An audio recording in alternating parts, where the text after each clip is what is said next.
Surpasses all other Vedic scriptures due to its transcendental qualities. It is transcendental to all mundane activity and mundane knowledge. In this sloka it is stated that Srimad Bhagwatam is not only a superior literature, but that it is the ripened fruit of all Vedic literature. In other words, it is the cream of all Vedic knowledge.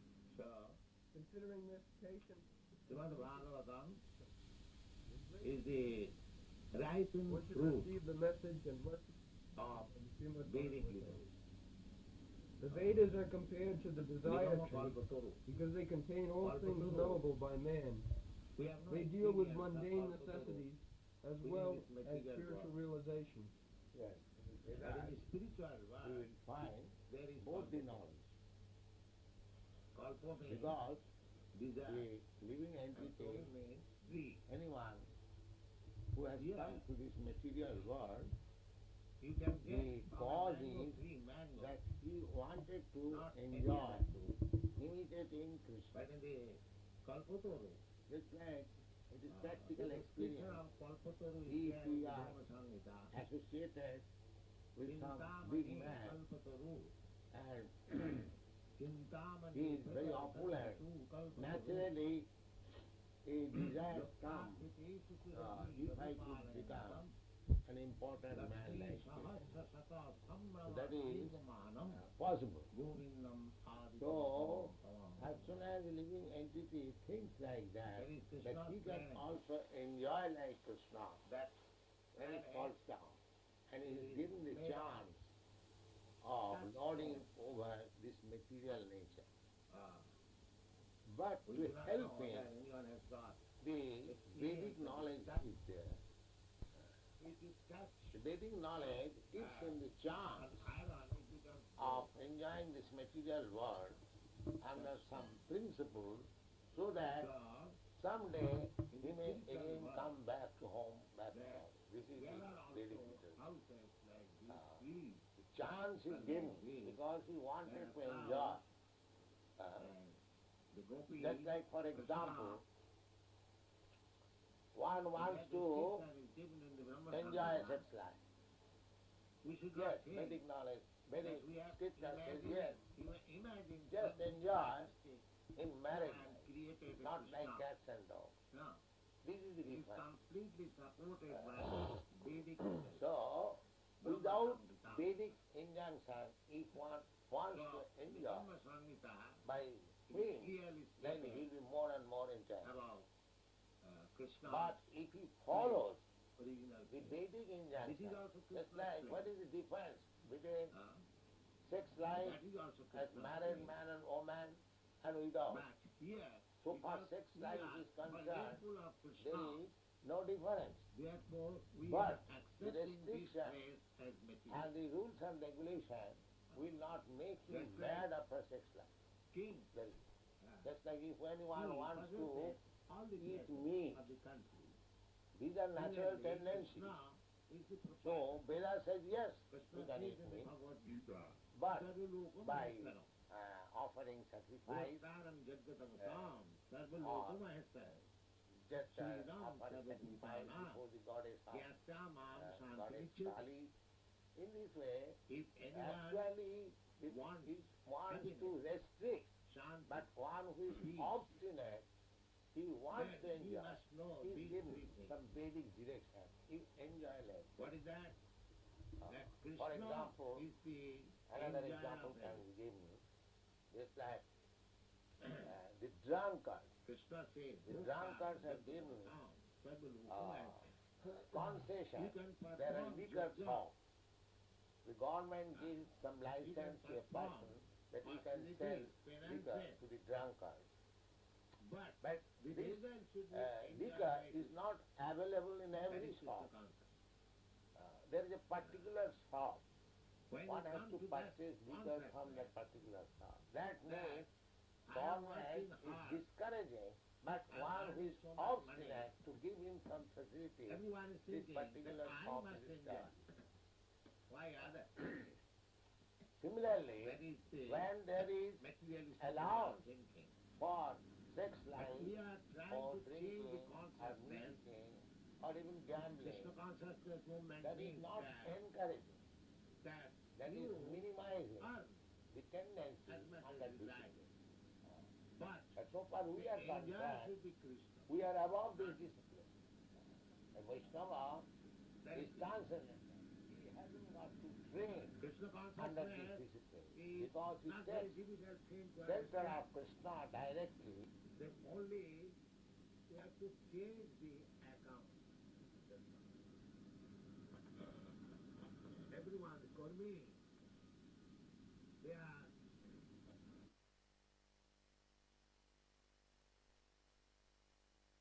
He gives immediately all protection. Krishna says, Aham taham sarva papi brahmokhaisya. I shall give you all protection from sinful life. Therefore, it is practical experience. In USA, the government is spending millions of dollars for stopping this intoxication habit among the younger generation. But the wonderful thing is, they inquire also from us, but as soon as they come to our movement, immediately gives up. Why? That is the special prerogative of Krishna consciousness. Jasyasti bhakti bhagavat akinchana sarvai ganai tattva samasate sudha. If one becomes Krishna conscious, then all the good qualities of the demigod will automatically manifest it. Harava bhakta sukato mahadguna manorathina sato dhavatu bhi. On the contrary, those who are not Krishna conscious, they have no good qualifications. Harava bhakta, they are simply hovering on the mental platform, and therefore they fall down. Next one. The Vedas contain regulated principles of knowledge covering social, political, religious, economic, military, medicinal, chemical, physical, and metaphysical subject matter, and all that may be necessary to keep the body and soul together. In the Vedas, there is direction how to prepare by chemical process gold. That is also there.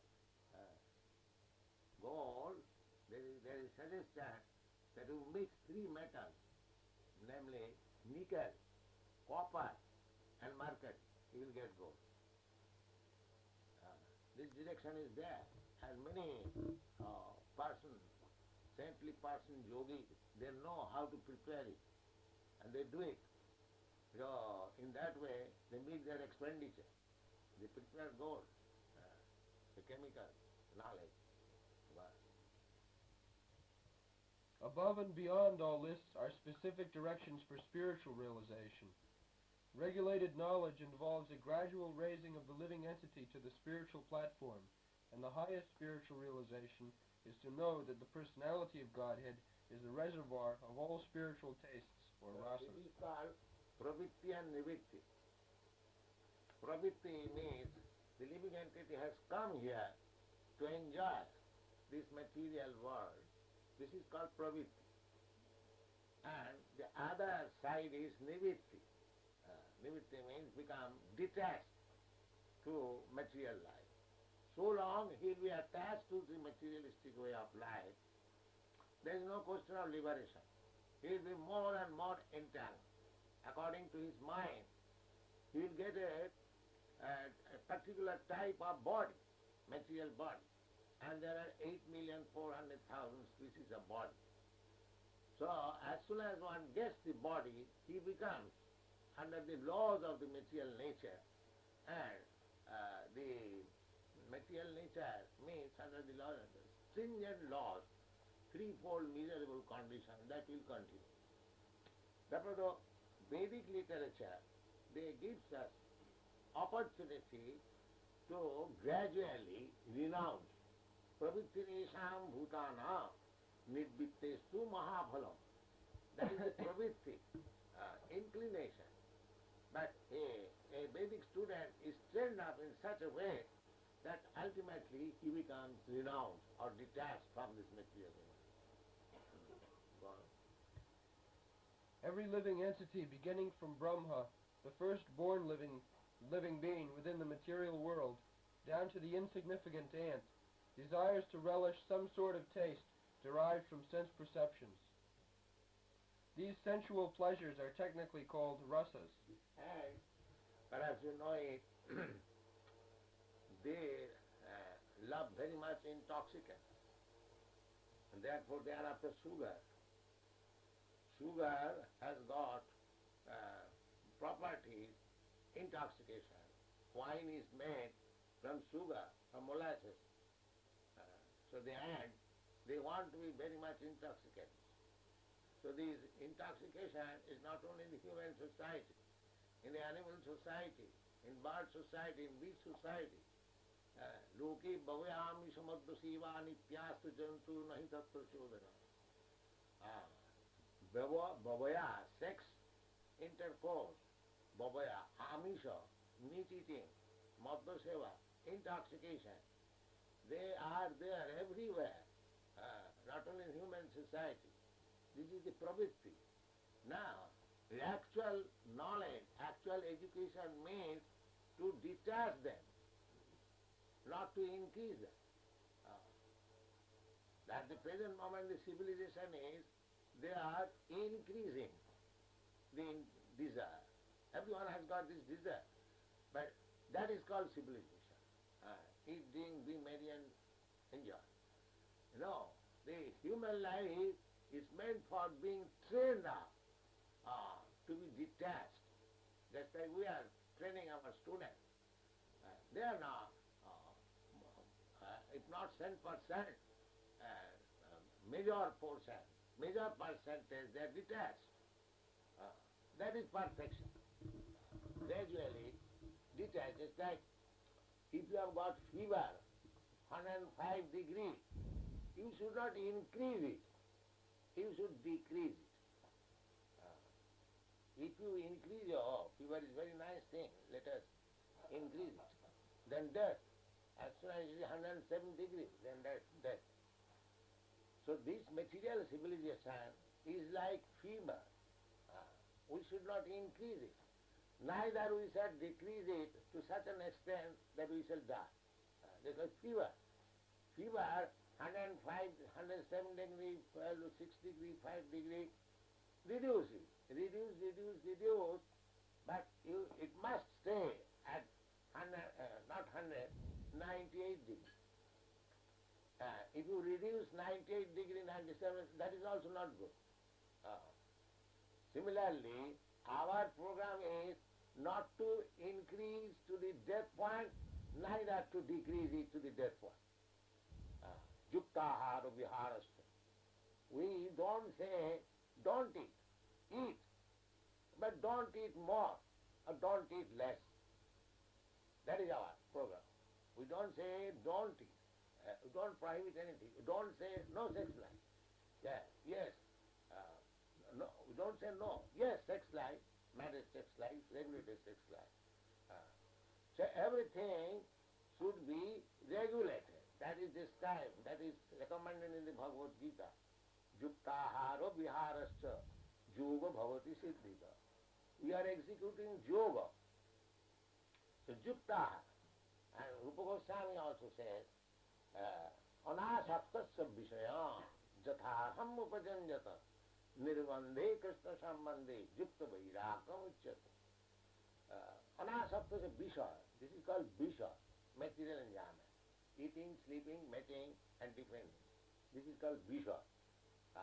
So one has to give up this vishaya. Narottam Thakur says, Vishaya chariya sera se mojiya mukhe bolo hari hari. Our legs were detached from the Vishaya. Vishaya is there, even in bird's life, beast life. Vishaya sarvatosha. So, in the beginning, we cannot give up this Vishaya all of a sudden. But we should be trained up not to be attached to the Vishaya. Anasaktasya Vishaya. Jatharam. As much. We must eat. We must eat to the point that we may not die of starvation. Not that there is nice food. Let me eat. Then I cannot digest and I go 3 times to the WC. Not like that. Anasaktasya. One should be unattached. That I have to eat something for maintaining both the body and soul together. Not that to the excess.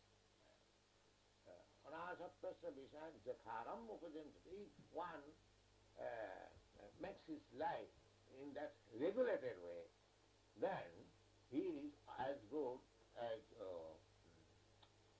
anasaktasya vishaya jatharam upajanjati nirbandhe krishna. And the Vishaya enjoyment should be in connection with Krishna. Just like we eat and others also eat. But we eat in relationship with Krishna. Krishna has eaten and we take the prasad. In this way, we have to make progress in spiritual life.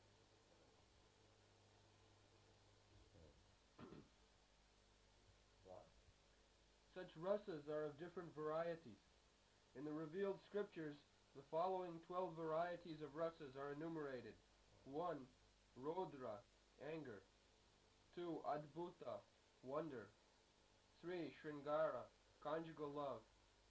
4. Hasya, comedy. 5. Vira, chivalry. 6. Daya, mercy. 7. Dasya, servitorship. 8. Sakya, fraternity. 9. Bhayanaka, horror. 10. Vibhatsa, shock. 11. Shanta, neutrality. 12. Vatsalya, parenthood. The sum total of all these rasas is called affection or love.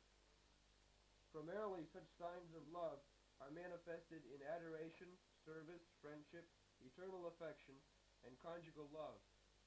And when these 5 are absent, love is present indirectly in anger, wonder, comedy, chivalry, fear, shock, and so on. For example, when a man is in love with a woman, the rasa is called conjugal love. But when such love affairs are disturbed, there may be wonder, anger, shock, or even horror. Sometimes love affairs between 2 persons culminate in ghastly murder scenes. Such rasas are displayed between man and man, and between animal and animal. There is no possibility of an exchange of rasa between a man and an animal, nor between a man and any other species of living beings within the material world. The rasas are exchanged between members of the same species.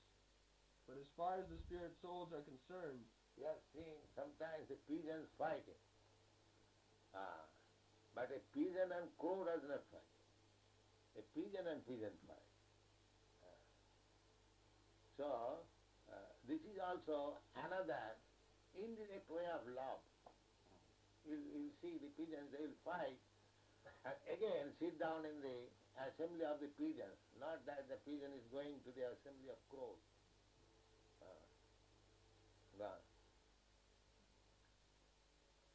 The rasas are exchanged between members of the same species. But as far as the spirit souls are concerned, they are one qualitatively with the Supreme Lord. Therefore the rasas were originally exchanged between the spiritual living being and the spiritual whole, the Supreme Personality of Godhead. The spiritual exchange, or rasa, is fully exhibited in spiritual existence between the living beings and the Supreme Lord. The Supreme Personality of Godhead is therefore described in the Shruti mantras, Vedic hymns, as the fountainhead of all rasas. When one associates with the Supreme Lord and exchanges one's constitutional rasa with the Lord, then the living being is actually happy. These Shruti mantras indicate that every living being has its constitutional position, which is endowed with a particular type of rasa, which is to be exchanged with the personality of Godhead. In the liberated condition only, this primary rasa is experienced in full. In the material existence, the rasa is experienced in the perverted form, which is temporary, and thus the rasas of the material world are exhibited in the material form of Rodra, and so on.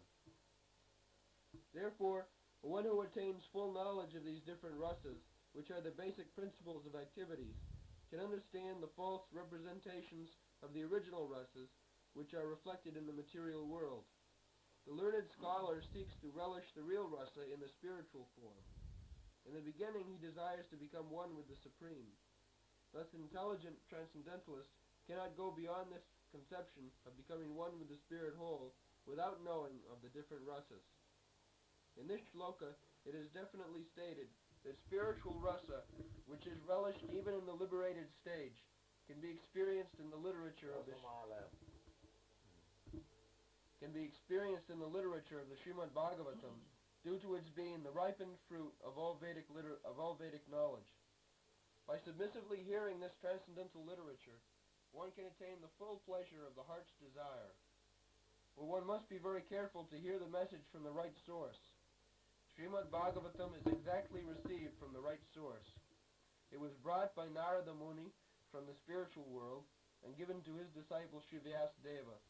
The latter in turn delivered the message to his son Srila Shukadeva Goswami, and Srila Shukadeva Goswami delivered the message to Maharaj Pariksit. just 7 days before the king's death. Srila Shukadeva Goswami was a liberated soul from his very birth. He was liberated even in the womb of his mother, and he did not undergo any sort of spiritual training after his birth. At birth no one is qualified, neither in the mundane nor the spiritual sense. But Sri Shukadeva Goswami, due to his being a perfectly liberated soul, did not have to undergo an evolutionary process for spiritual realization. Yet despite his being a completely liberated person, situated in the transcendental position above the three material modes, he was attracted to this transcendental rasa of the Supreme Personality of Godhead, who is adored by liberated souls who sing Vedic hymns. The Supreme Lord's pastimes are more attracted to liberated souls than to mundane people. He is of necessity not impersonal, because it is only possible to carry on transcendental rasa with a person. In the Srimad Bhagwatam, the transcendental pastimes of the Lord are narrated, and the narration is systematically depicted by Srila Shukadeva Goswami. Thus, the subject matter is appealing to all classes of persons, including those who seek liberation and those who seek to become one with the Supreme Whole. In Sanskrit, the parrot is also known as Shuka. When a ripened fruit is cut by the red beaks of such birds, its sweet flavor is enhanced. The Vedic fruit, which is mature and ripe in knowledge, is spoken through the lips of Srila Shukadeva Goswami, who is compared to the parrot, not for his ability to recite the Bhagavatam exactly as he heard it from his learned father, but for his ability to present the work in a manner that would appeal to all classes of men. The subject matter is so presented through the lips of Srila Shukadeva Goswami that any sincere listener that hears submissively can at once relish transcendental tastes which are distinct from the perverted tastes of the material world. The ripened fruit is not dropped all of a sudden from the highest planet of Krishna Loka. Rather, it has come down carefully through the chain of disciplic succession without change or disturbance. Foolish people who are not in the transcendental disciplic succession commit great blunders by trying to understand the highest transcendental rasa, known as the rasa dance, without following the footsteps of Shukadeva Goswami, who presents this fruit very carefully by stages of transcendental realization. One should be intelligent to know the position of Srimad Bhagwatam by considering personalities like Shukadeva Goswami, who deals with the subject so carefully. This process of disciplic succession of the Bhagavata school suggests that in the future also, Srimad Bhagavatam has to be understood from a person who is factually a representative of Srila Shukadeva Goswami, a professional man who makes a business out of reciting the Bhagavatam illegally, is certainly not a representative of Shukadeva Goswami. Such a man's business is only to earn his livelihood. Therefore one should refrain from hearing the lectures of such professional men. Such men usually go to the most confidential part of the literature without undergoing the gradual process of understanding this grave subject. In India, there is a class. They are professional Bhagavad reciters. They make contract that he shall recite Srimad Bhagavatam, finish within a week, and he should be rewarded. These things are not recommended in the authoritative scripture. We should follow the footsteps of Sri Sukadeva Goswami. He is explaining Srimad Bhagavatam from the very beginning, Janmadasya Jataha. Try to understand the philosophy of Bhagavad. Then, gradually, when you are accustomed to understand what is Krishna, then go to the 10th canto, wherein Krishna's rasa dance is described. Without reading in the beginning what is Krishna, if we all of a sudden jump over to understand the rasa dance, that is a very natural tendency. No, we should not go like that. First of all, try to understand what is Krishna. To understand Krishna is very difficult subject matter. But by the grace of Lord Chaitanya, we can understand little about Krishna. And then gradually, of course, the ultimate goal is to enter into the pastimes of Lord Krishna, but not by speculation or by material misconception, gradually, sanai. Pradubhave bhavet krama. There is a chronological way or gradual process. Adu sadhya, first of all sadhya, faith. Krishna consciousness is very good. This is faith. Adu sadhya, tato sadhu sangha. Then, to increase that faith, we should mix with persons who are actually developing or cultivating Krishna consciousness. That is called sadhu sangha. Adu sadhya tato sangha. Tata bhajana kriya. Then, after mixing, after associating with the devotees, naturally one becomes, eager to be initiated how to execute devotional service. That is called initiation, bhajana kriya. And if he is properly initiated, and if he executes the order of the spiritual master, regulated principles, then anartha nivittisya, then things which are not wanted in our life, that become vanquished. Just like nobody will die without sex life. Nobody will die without meat eating. Nobody will die without intoxication. Nobody will die without playing gambling. These are learned by association only. By bad association, we learn how to drink, how to smoke. Similarly, by good association, we can give up drinking and smoking. So this is called anartha. Anartha means which there is no gain, simply loss. Practically we can see. So a man who has learned to smoke is spending 1 pound or like that daily for smoking. At least we save that money. We don't smoke. So anartha, there is no necessity to be blood. So anartha nivittisya, if one is actually initiated and follows the rules and regulations, he will never be attached with this unwanted thing. Then anartha tato nishtha, then firm faith. By these 4 processes, the faith becomes firm. Tato nishtha, tato ruchi. Ruchi means taste.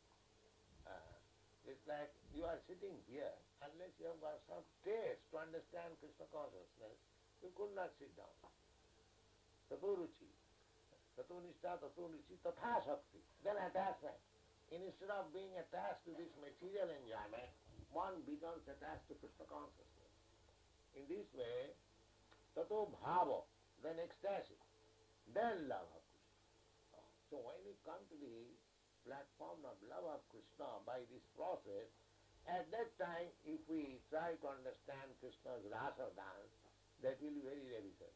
Before that, if we try to understand, the effect will be, we shall consider Krishna as a young boy of this material world, and the gopis are young girls, and they are enjoying. So let me imitate also, and I become Krishna, I become gopi. That is it. The effect. Don't do that. First of all, try to understand Krishna, then go to read Rasa dance.